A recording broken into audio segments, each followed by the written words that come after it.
Welcome to Paranormal Heart Podcast with host Kat Ward.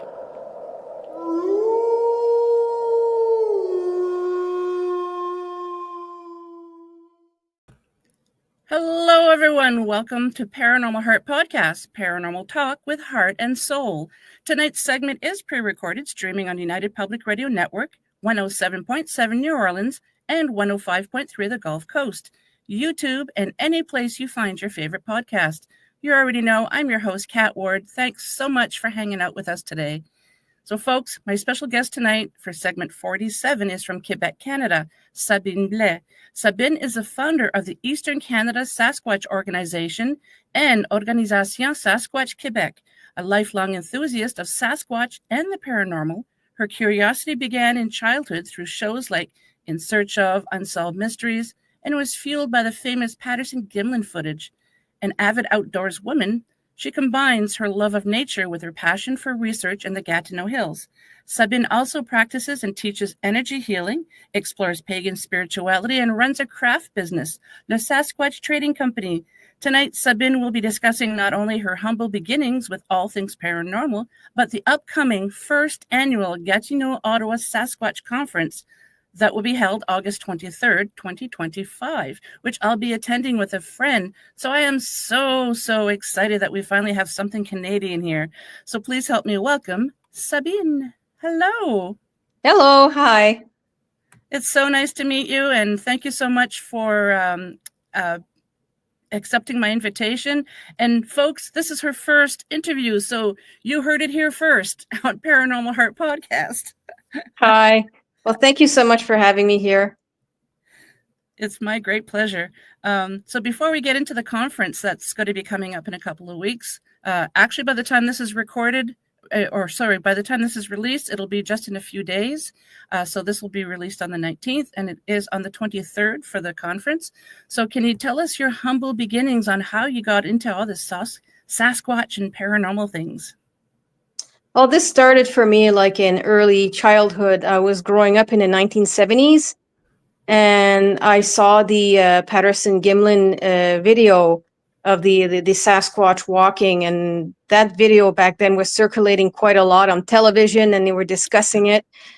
I also watched some documentaries. There was a show with Leonard Nemoy called In Search of, and I would watch that a lot. And there was an episode on Bigfoot, and that really captivated me.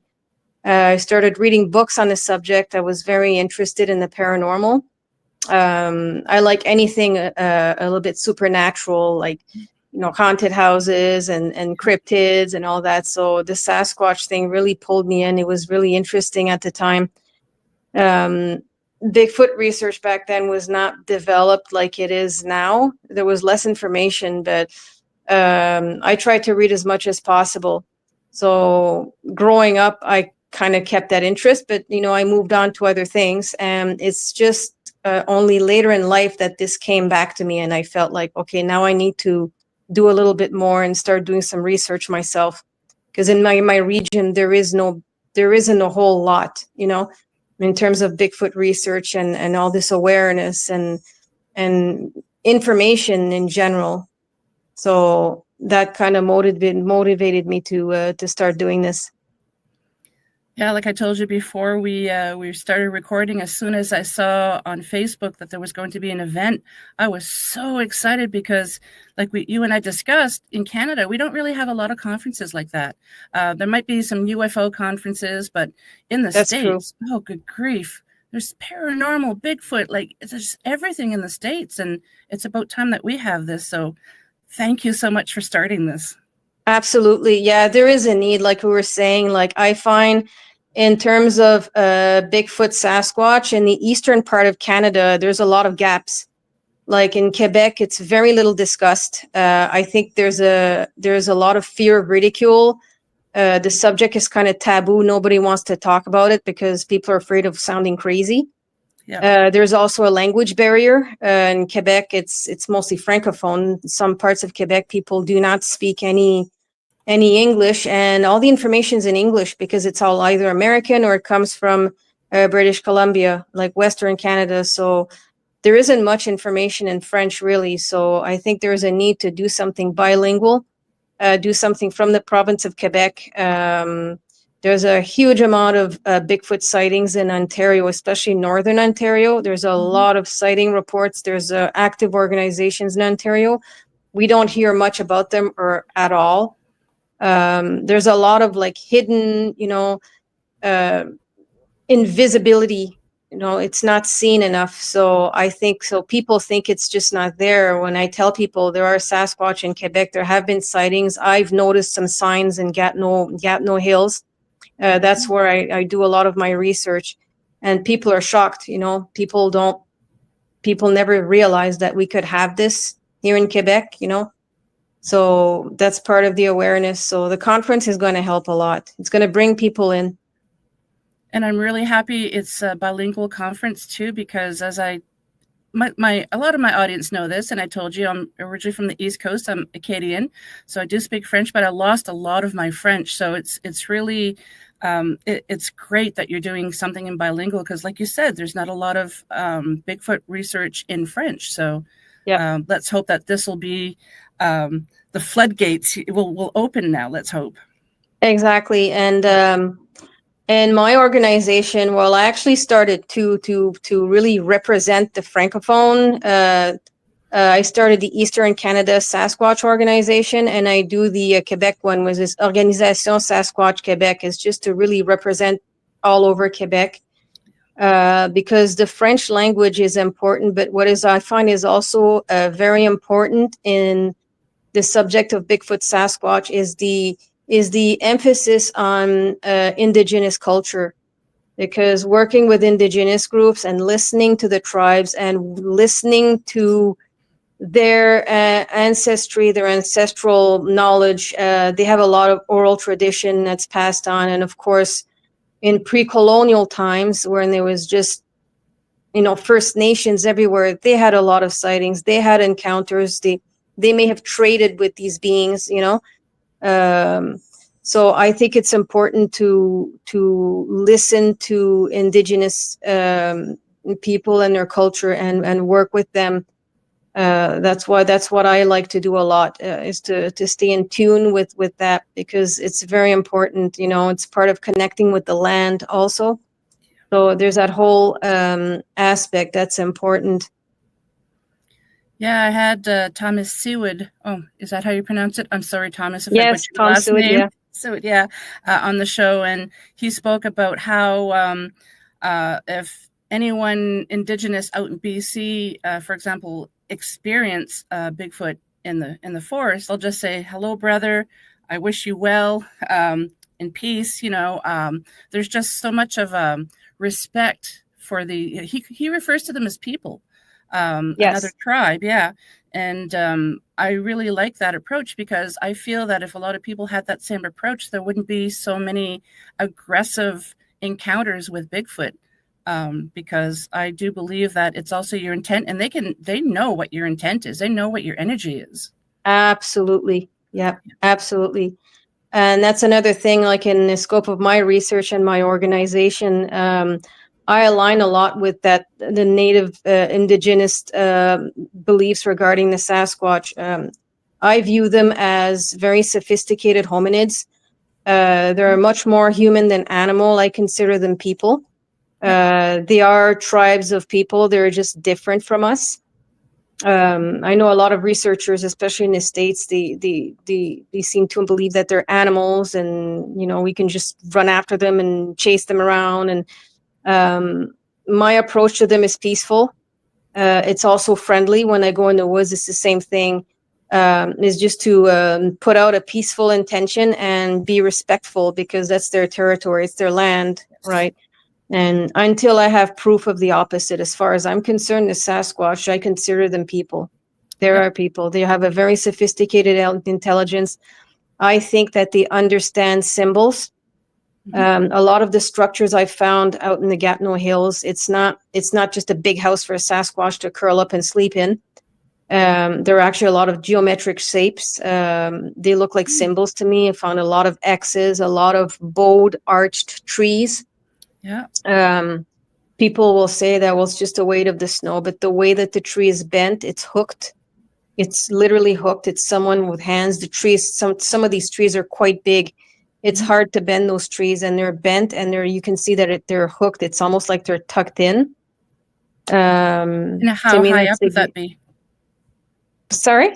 How high up would that be? Oh, some of them are as high as 4 feet when the tree is bent over. Yep. 4 feet, 3 feet, 4 feet. But the trees are pretty thick. Like, I couldn't bend those trees, because they don't bend that easily. Yep.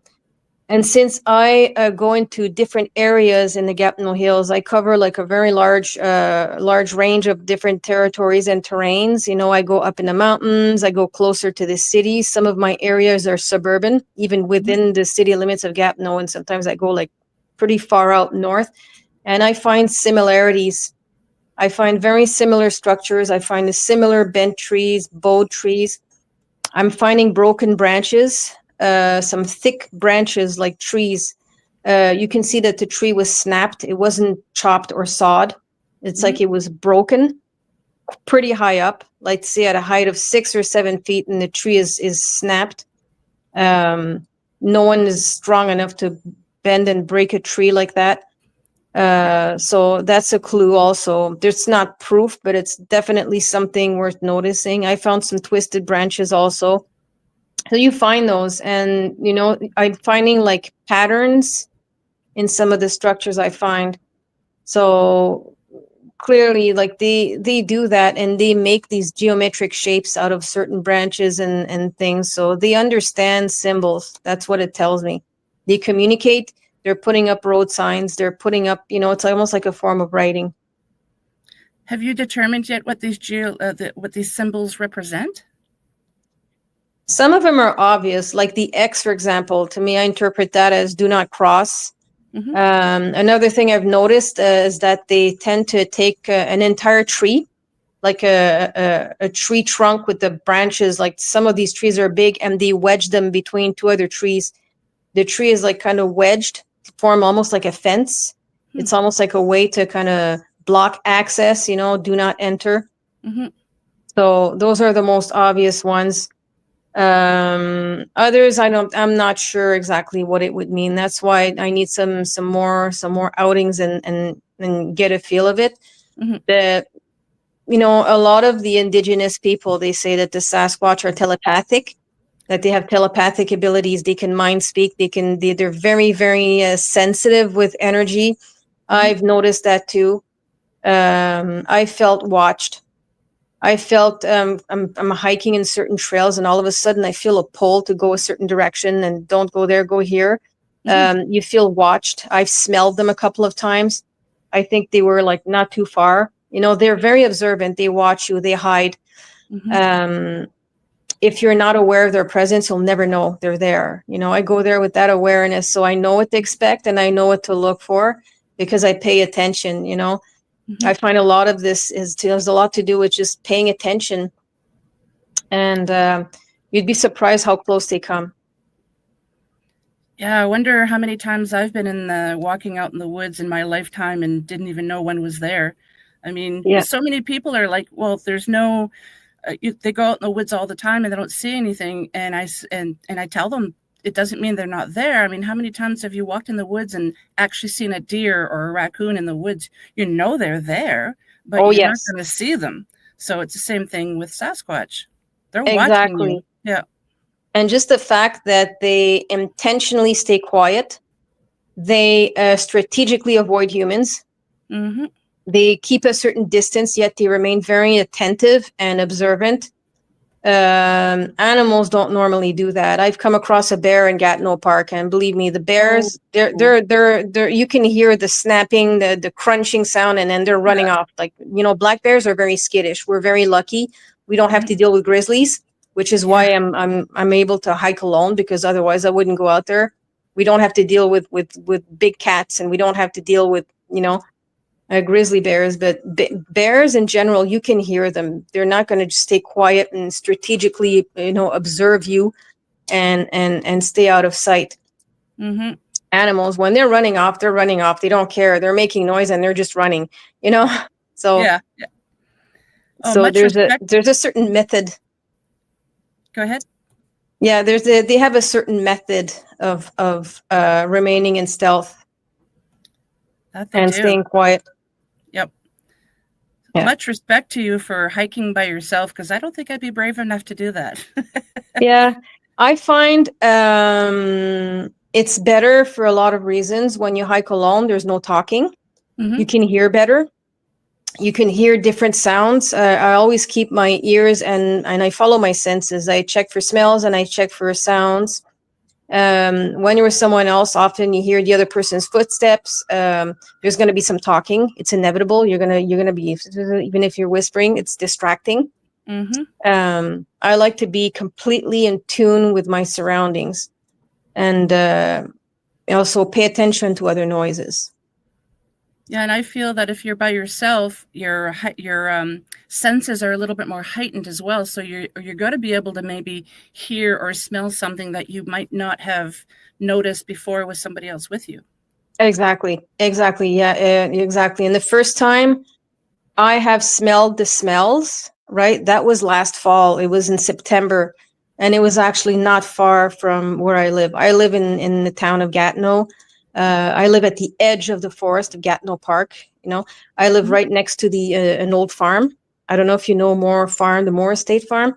I live in that area, so I'm very close. And I went into the woods, like in Gatineau Park, and I wasn't too far away when I was hiking. And then I've hiked that trail before, and when the smell hits you, I was like, oh, I guess maybe there's an outhouse nearby. It smelled like a neglected, unkept outhouse. It smells like fecal matter. People say they smell really bad.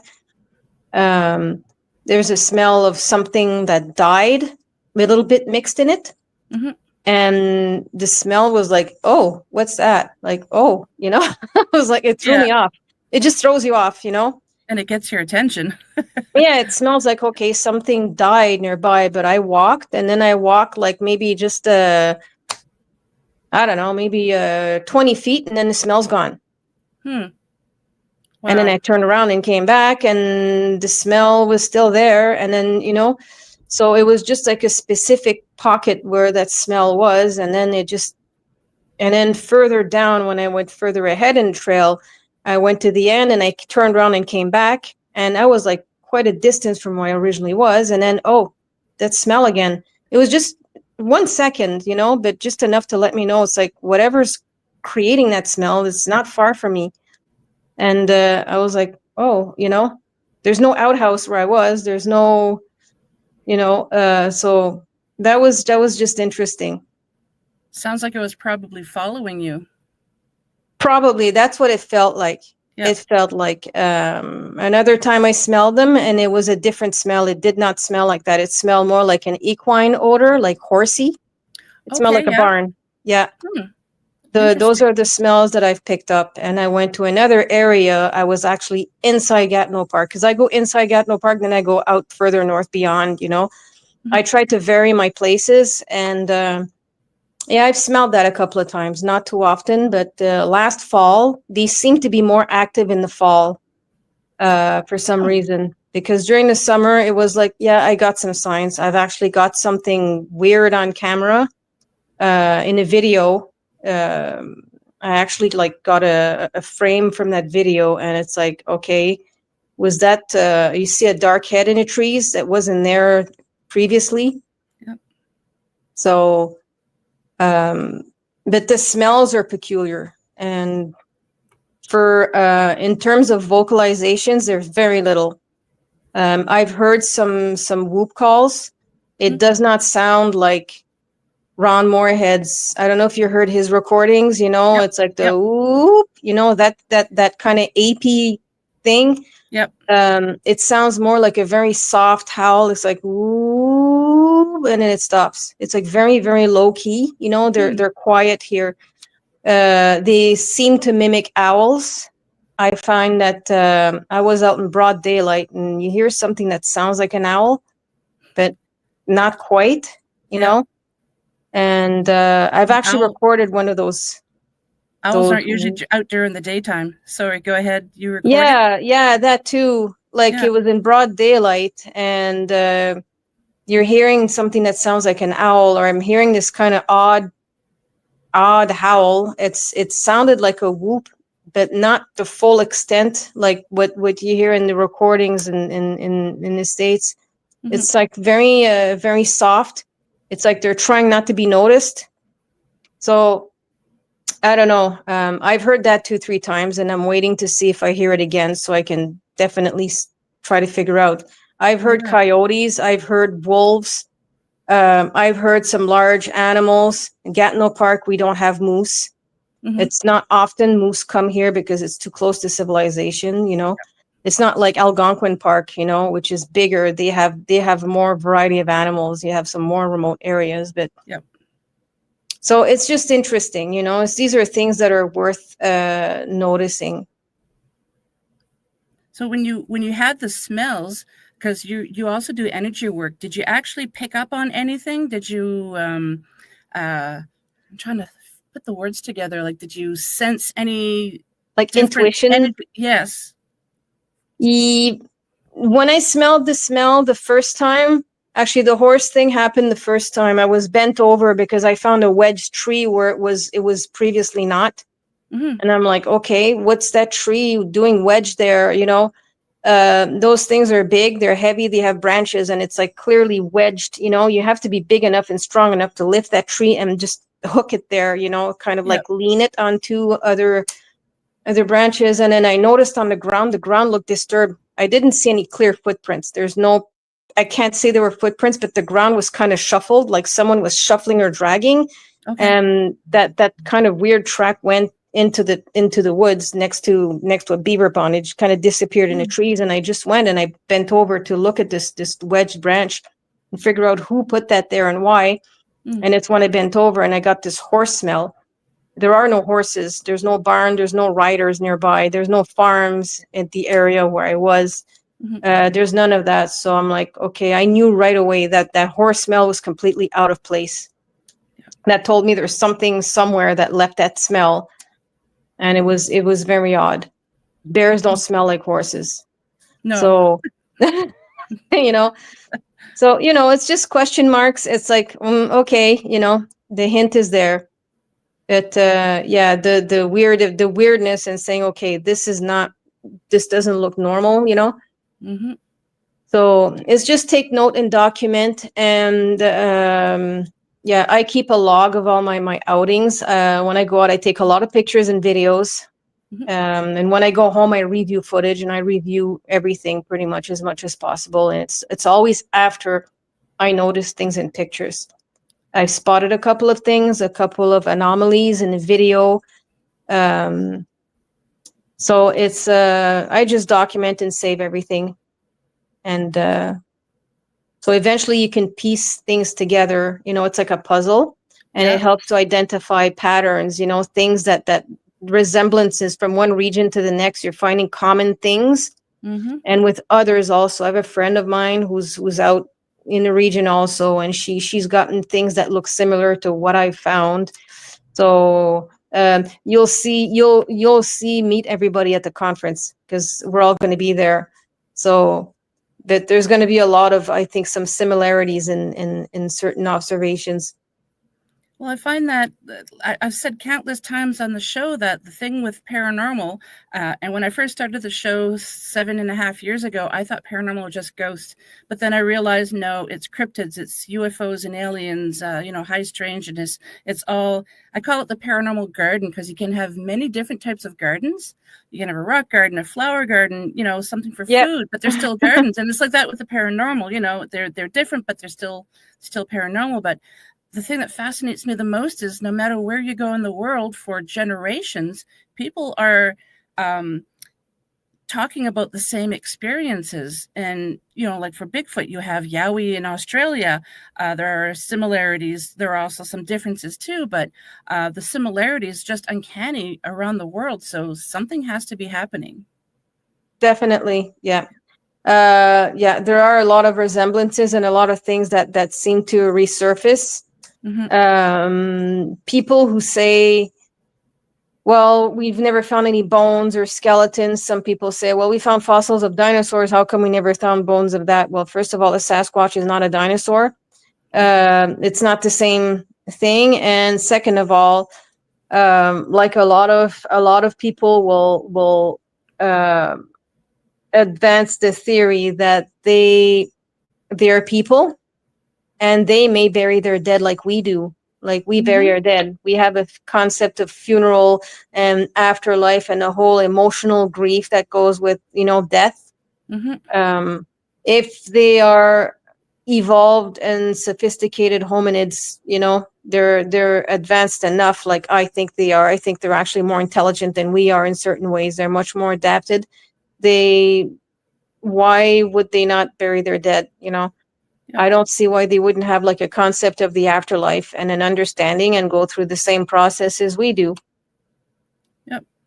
And like I said, how many times have I been in the forest? And I'm 58 years old. I've only found one deer bone. It was a leg bone in the Ottawa Valley in the forest, but it was on the edge of a lake.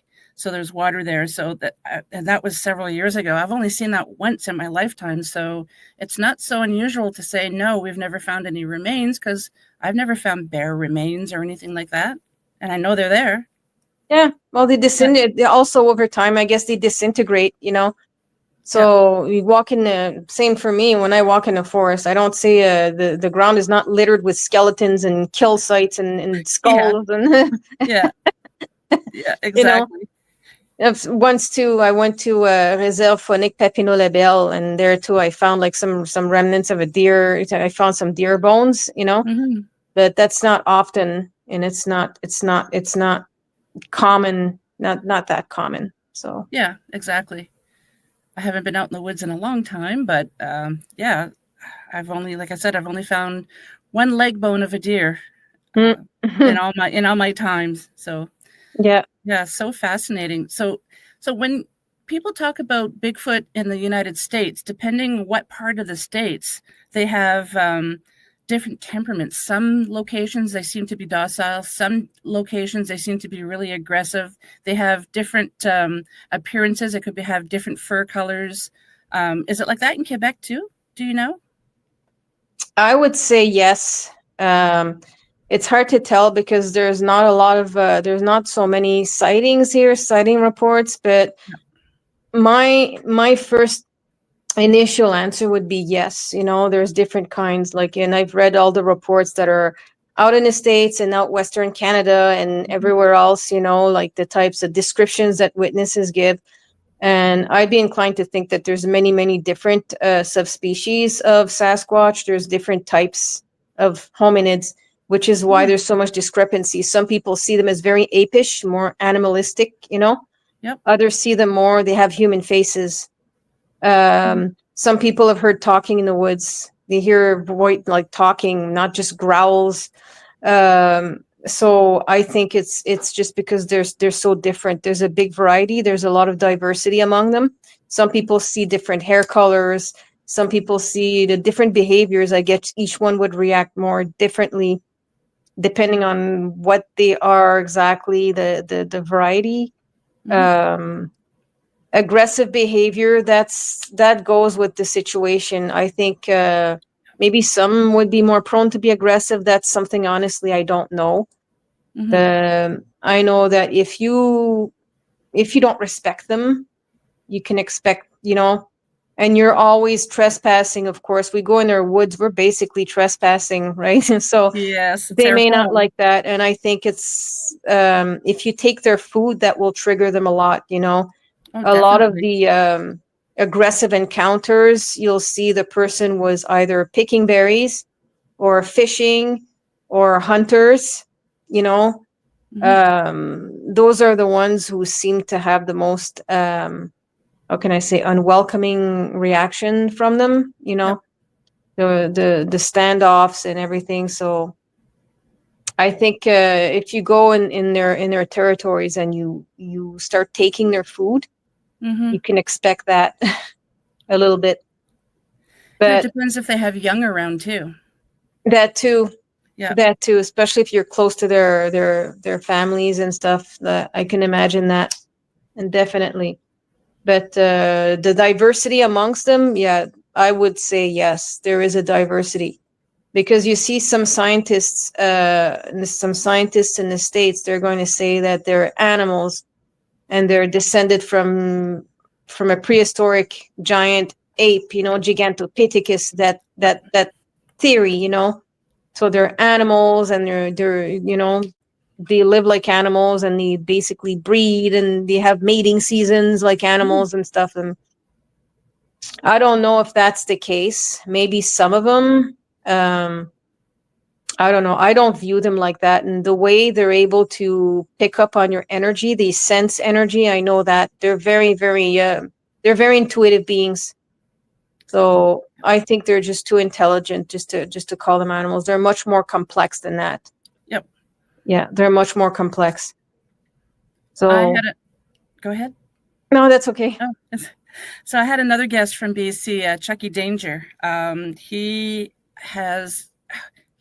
had a different approach to researching Bigfoot.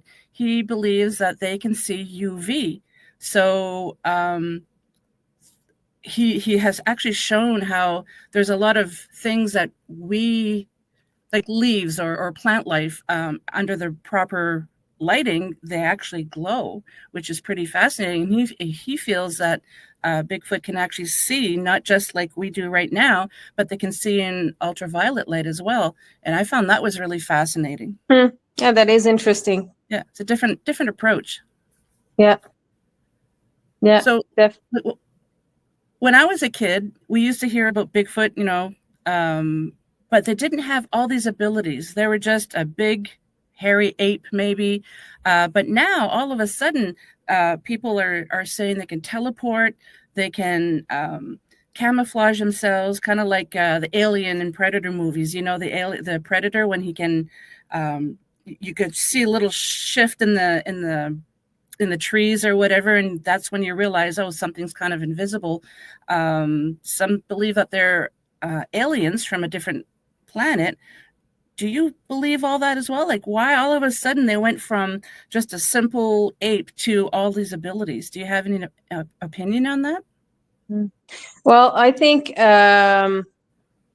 generally the awareness and the research of Bigfoot has developed and evolved a lot over the past, it's been decades now, since the 1950s, when they were just tracking an animal, it was like kind of that pattern. And now it's opened up more. I think it's just because there's more information. There's also a lot more openness to holistic energy awareness, like the new age stuff, like Reiki and all the there's more awareness. And I think some people have picked up on their abilities, that they're not just animals, that they can communicate. Like I say, some people hear them talking. They seem to have a very developed intuition. It's like they know who you are. They know you're coming in the woods. They know they can mind speak. Indigenous people have been saying this for a long time already. But now it seems like there's more openness and more awareness to the metaphysical side of the Sasquatch, right? The supernatural. Where before it was kind of more like just a scientific thing, and there was very little knowledge. So it was just like an animal on two legs. Yep. And that's it. And now people are kind of making that full circle. So there's more openness. With respect to the Sasquatch being extraterrestrial, having extraterrestrial origins, I mean, hey, it's possible. I don't know, to be honest.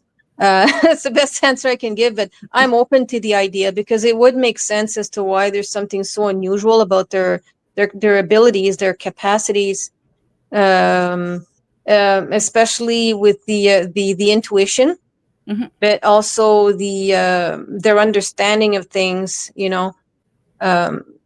There's something very unearthly about them, in a sense. I just say they're hominids because that's the best, closest explanation I can give of what they are. It's seems the most plausible.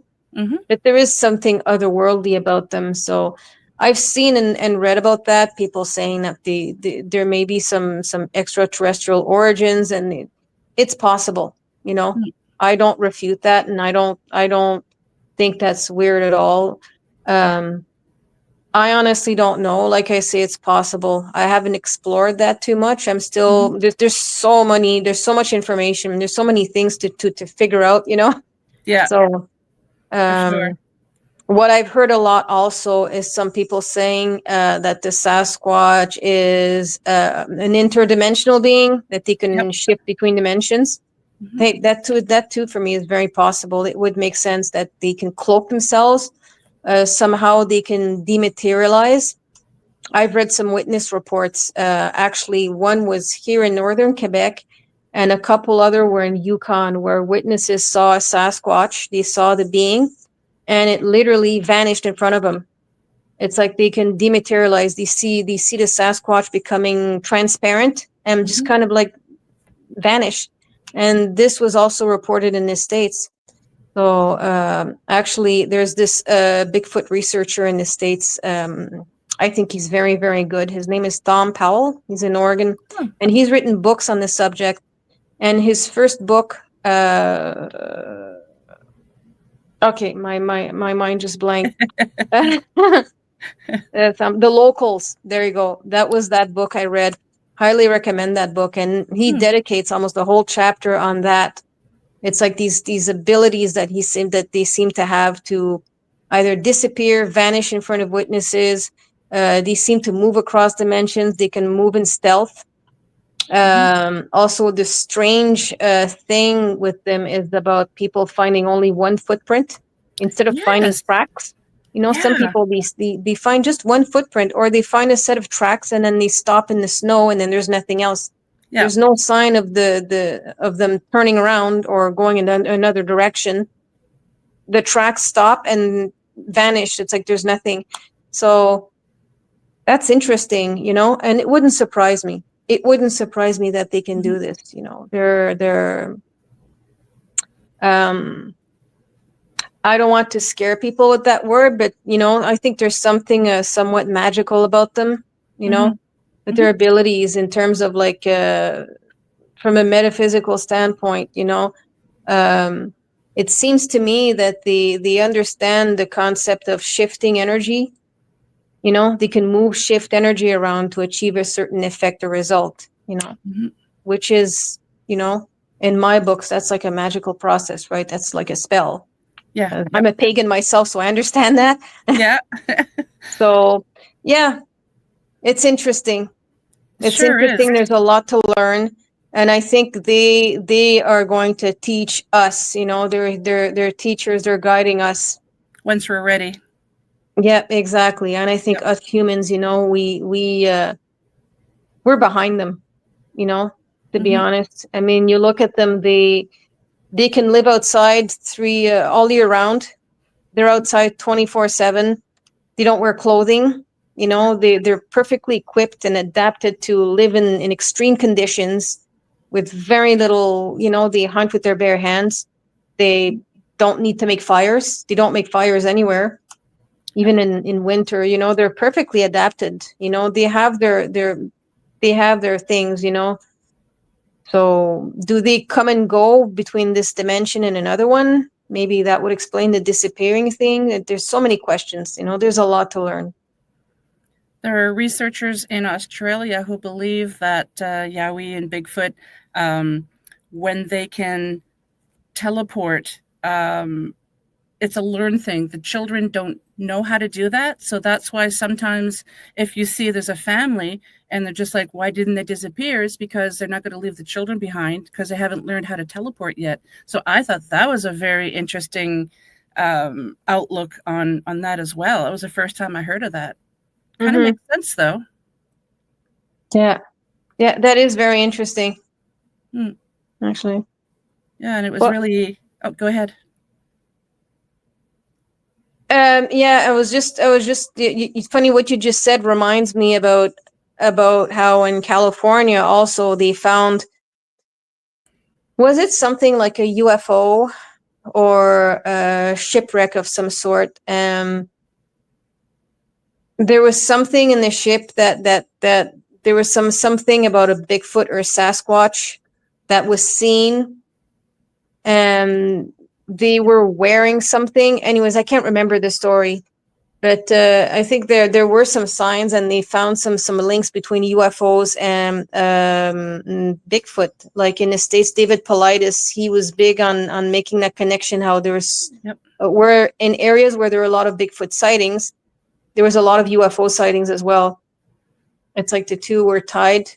So, yeah, I have some dear friends, Al Santarriga and Brian Bowden, over in the States, and they've done a lot of boots on the ground investigating. You know, it's not just armchair investigating and researching. And they have done the what's that called? When you get a group of people and you're trying to call UFOs. Oh, what's that called? I can't remember. But anyways, they have said that they've several times encountered UFOs, orbs in the woods, as well as Bigfoot. So they feel there is a correlation to that. It's possible. I'm very open to that. Yeah, because we don't have concrete evidence, so there's so many speculations. But I think the research is getting to be more. I think we're getting closer. We are. I think we are getting closer. There's more openness, despite the negativity and the ridicule and all that. That's always there. But I think there's more understanding. There's more openness, even about this whole supernatural metaphysical thing. Because a lot of researchers, like, they don't want to deal with that. You know, they call it woo and they shut it out. You know, it's science and that's it, and there's nothing else. And they're animals. You know, they're still at that in that kind of like the mindset. In that mindset, exactly. Yeah. But I think a lot of us are open to that, and I think what sets us apart here in Canada, well, this part of Canada, anyways, I can't speak for the West, as opposed to our American counterparts, is that I know from my perspective is I do not attack people who disagree with me. You know, if a person tells me that the Sasquatch, they're what do they call them? Seraphims, or they call them like they're like a type of fallen angel. Hey, that's your concept, your perception of them, and it's fine. I don't see that. Nephilim? You know, Nephilim. Is that the word? Nephilim, yes. Thank you. Yeah, Nephilim. Sorry, I said seraphim. Okay, yeah, I was like, wait a minute, that's not right, but I know what she means. I don't know what I'm saying anymore. It's okay. But yeah, I've heard that too. People saying that they're Nephilim. Like, I don't know. I don't feel that. I'm not connected to this. But that's what the person believes. Hey, that's fine, you know. I see them more as hominids with very, very special abilities and a very, very high energy, you know. That's how I see them. But I think it's important to keep an open mind and not attack one another. Definitely. It's not a competition. No. I don't think it's a race. You know, some people, they see it like there's a race, and who's going to be the one who's going to make the big cut and convince the scientists, and the Sasquatch becomes acknowledged, and then I'm going to be real famous. You know, that kind of ego. And I don't do that. And people are allowed to, you know, have their own theories, because there's nothing to prove the opposite of something, you know. You can't do that. And, you know, it's like if a person thinks that the Sasquatch are aliens or extraterrestrials, or they're interdimensional, who am I to go and say, well, you're crazy? That's not true. Prove it. You know, that there's none of that. There is no Bigfoot. They don't exist, you know, and start ridiculing the person, and, you know, start going into the humiliation, which we're seeing a lot. There's a lot of bullying and negativity around the subject, and there's a lot of bullies out there. So for sure, yeah. That's why I want to do something positive, friendly, even if we don't agree on a certain thing, you know. I know a lot of researchers out there. They're a bit more rigid and less forgiving that way, you know. Like what we're talking about, they're going to call it the woo. I don't know if you heard that term. It's just the woo, and then they brush it off, and then they don't want to deal with that. And I think we need to have these conversations, because it's there, you know. Energy doesn't lie. It's not going away, you know. we are energy. If we're alive, it's because we have a certain energy that keeps us alive. Mm-hmm. That's what makes us different from a dead body. It's because we have there's an energy there. You can't deny it. So we need to have these conversations and keep an open mind. That's how I see it. I feel and too. listen. Oh, yes. Yes, Yeah. that's a big one. I feel that no matter what views are on Bigfoot, no matter, like you said, if you agree with someone or not, people should be having these conversations, because it's kind of like brainstorming. If everybody believed in the same thing, you're not going to get anywhere with your research. You have to go beyond. And if one person has this one point of view and this other person has another point of view, why not explore it together? You might be able to find the holy grail of information for Bigfoot that way, instead of just bullying people and shutting people down. Just everyone needs to work together and discuss their point of views and do more research like that. Absolutely. It's like over the years, and I was shocked when I read that, actually, that over the past decades, there have been some major developments in Sasquatch DNA.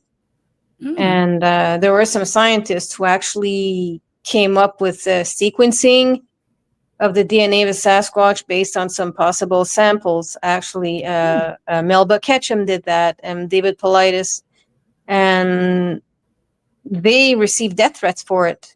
Melba Ketchum, like they blasted her. Oh yeah, she was lambasted, and she basically turned down two conferences where she was supposed to present her findings because she was getting death threats, and so did David Politis.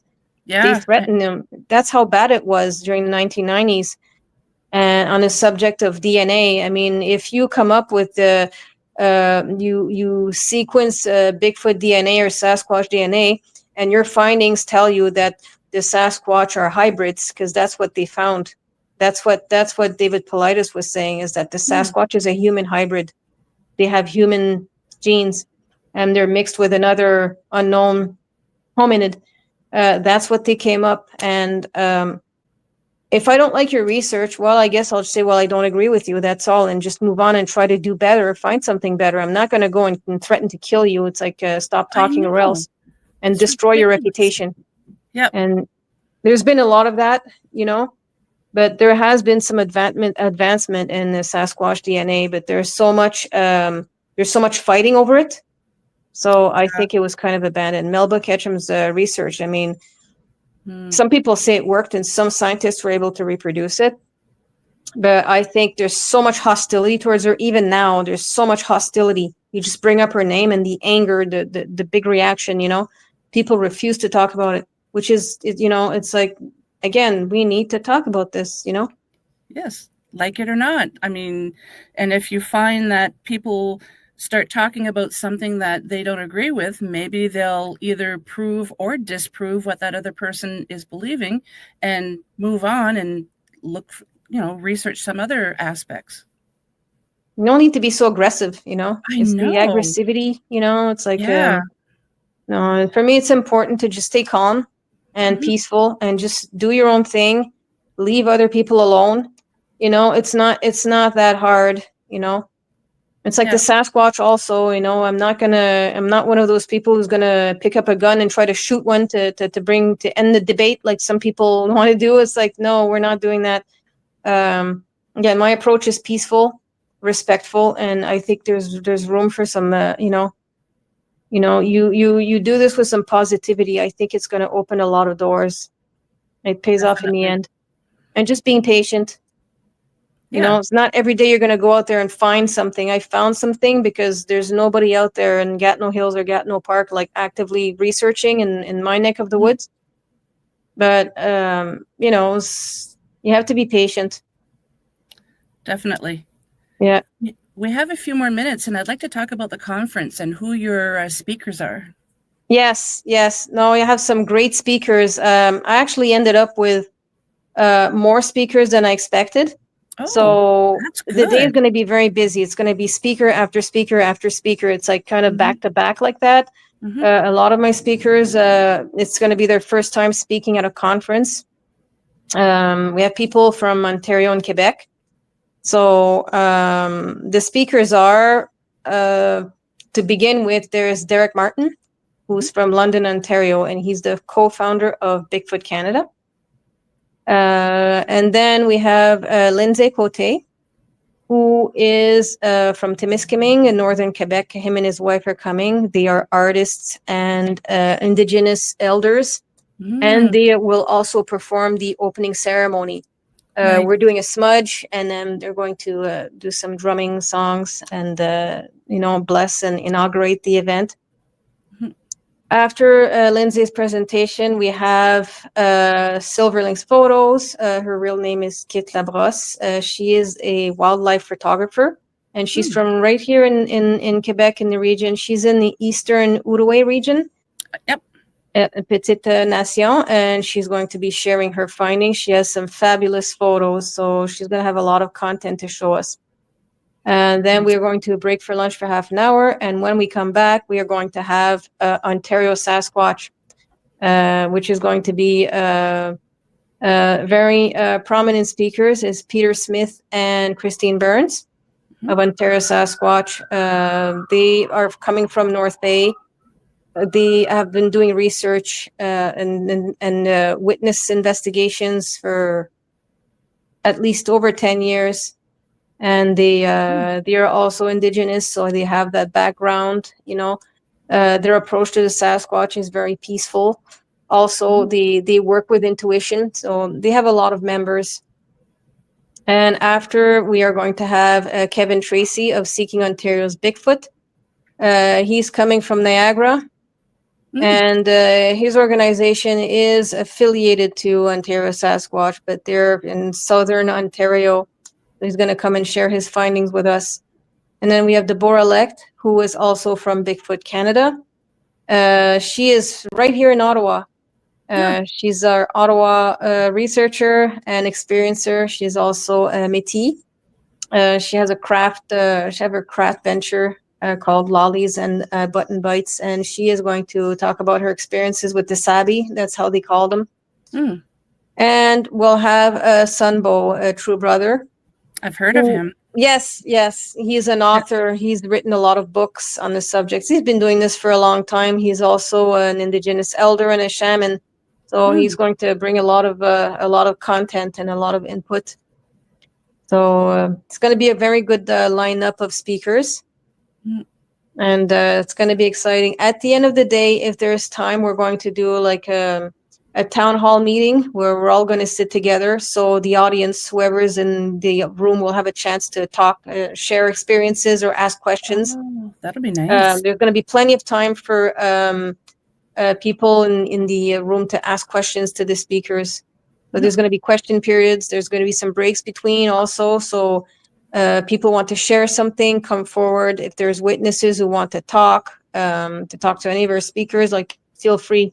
That's why we're here. There's going to be a lot of questions, a lot of information. A lot of us are meeting for the first time also. Yep. So it's the first time, it's almost like an inauguration. Yeah. But I'm hoping that this conference is going to be annual. I'd like to do it every year going forward, and maybe possibly adding a second event, maybe a craft show or something related. Paranormal related, just to add to the event, so people get the opportunity. Because here in this region, like in Outaouais region, like there isn't much in terms of events, like paranormal events. It would be nice to do that. So, yeah, so I know this year the tickets are free, and then next year, or the second annual one, there'll be a fee. But I know it's hard to tell, but do you have a speculation on how many people should be attending? This first year, honestly, it could be anything. I'm expecting a turnout because I've had quite a few emails and messages, people confirming that they want to come. So I'm not expecting to fill the room. We are using the Salle des Jardins in la Cabane en Boiron, which is on the Boulevard Cité des Jeunes in Hull. It's not far from the Cégep. The log cabin, the capacity for the room, I think in total is 120. So I made sure there's plenty of space, because again, it's the first year. That's why we're doing this, because I don't know what to expect. I'd like to think that, okay, we're going to have maybe 40 people. If there's us, plus there's 40 people showing up, it's like, hey, that's pretty good, We're doing it basically just to meet and exchange information. That's what's important. So that's why the first year I'm keeping it kind of low profile, quiet, not too many things, I didn't do live music. I didn't add like, okay, we're going to do a draw, or we're going to do some sponsors, or we're going to do some kids games, or get someone in a Bigfoot suit, like a mascot, there's a lot of fun things you can do, those are ideas for the future. But the first year is keep it really, really basic and simple, and just kind of see how it plays out and how many people show up. I've already been approached by a couple of people who want to speak at the conference, who want that, so I may be adding speakers. In that case, we'll have to add a second day, make it a 2-day event. Yep. So already it's kind of looking like that. So that's why I just need to see what happens the first year, and then that's going to tell me what we're doing for the next years and how we can do things better and, accommodate. Maybe there's going to be like, we're going to be overwhelmed with people. We'll need a bigger space, Yeah. So yeah, I have a plan B, so, if we need to readjust, then we can. Yeah. Well, there's going to be at least 2 people, myself and my friend. That's awesome. Yeah, I'm so looking forward to seeing you guys. Us too. It's going to be so much fun. Yeah, definitely.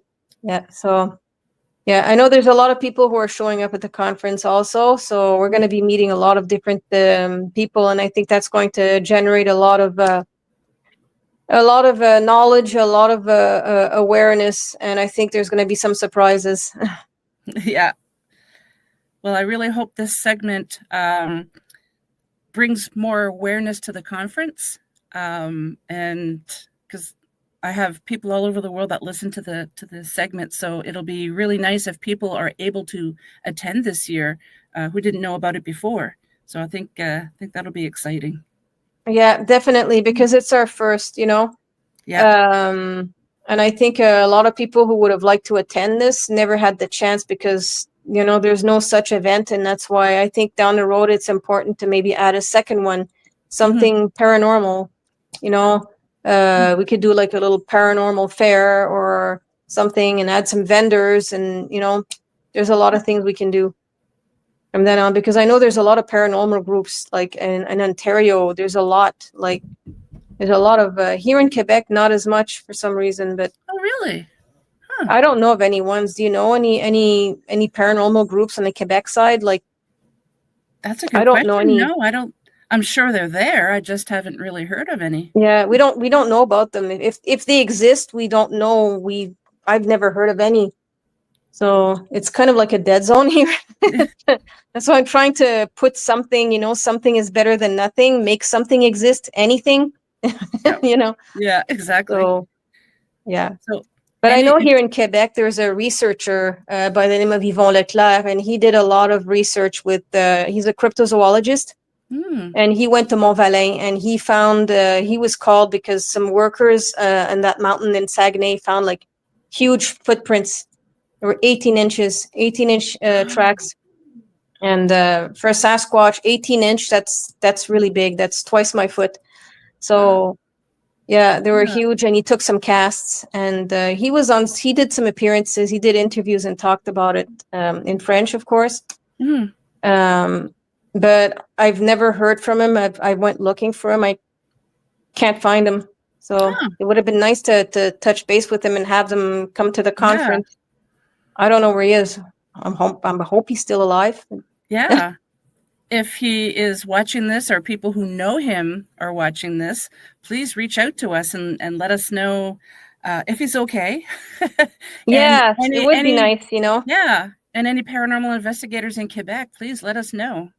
Absolutely, yeah. Come forward and don't stay alone in your corner, because we're forming a group here in the Outaouais region, like Ottawa, Gatineau. We're forming a community, because I think that's needed. You need that support from others.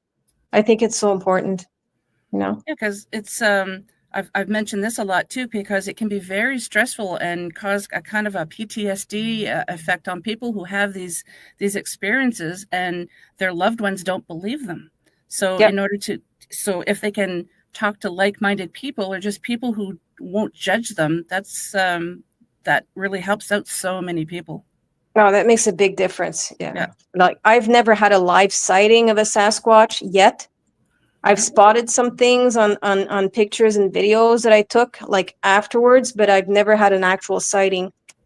So, and I'm sure that nothing can prepare you for that when it happens, even if you're aware of them. Yeah. When you see that, they're huge, you know, it's like you're of course it's, you know, it's like seeing Yeah. Chewbacca in the woods. You're not prepared for that. Your mind's not going to compute, you know, we're not used to that, or at least not yet. Yeah, So exactly.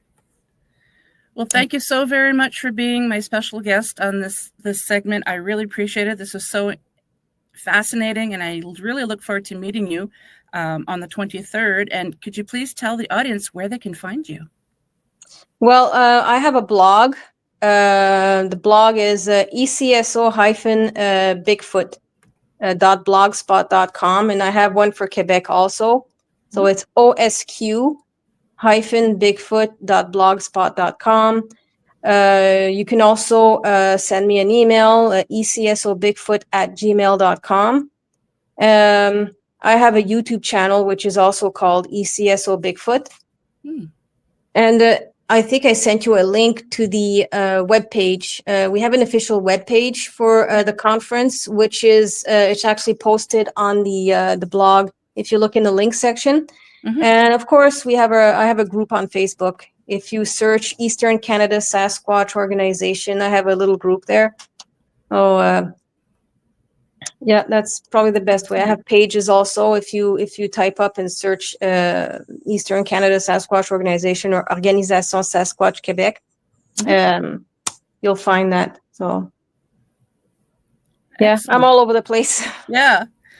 Well, thank you so much again. Hang tight. I'm just going to say goodbye to the audience, and maybe we can touch base just for a couple of minutes afterwards. But thank you so very much. Thank you so much for having me on the show. It was my pleasure. It was a lot of fun. Thank you. Well, folks, that is it for another episode. Thank you to my very special guest tonight, my amazing audience in UPRN 107.7, New Orleans, and 105.3, the Gulf Coast. Remember, if you enjoyed the show, please support us by liking, subscribing, sharing, and commenting. And another way to help support the show is by grabbing some swag. If you'd like to pick up your very own Paranormal Heart Podcast mug, like this one here, if you're watching the video, please send me an email at paranormalheart13@gmail.com. Until next time, my friends, take care of each other. Much love to you all.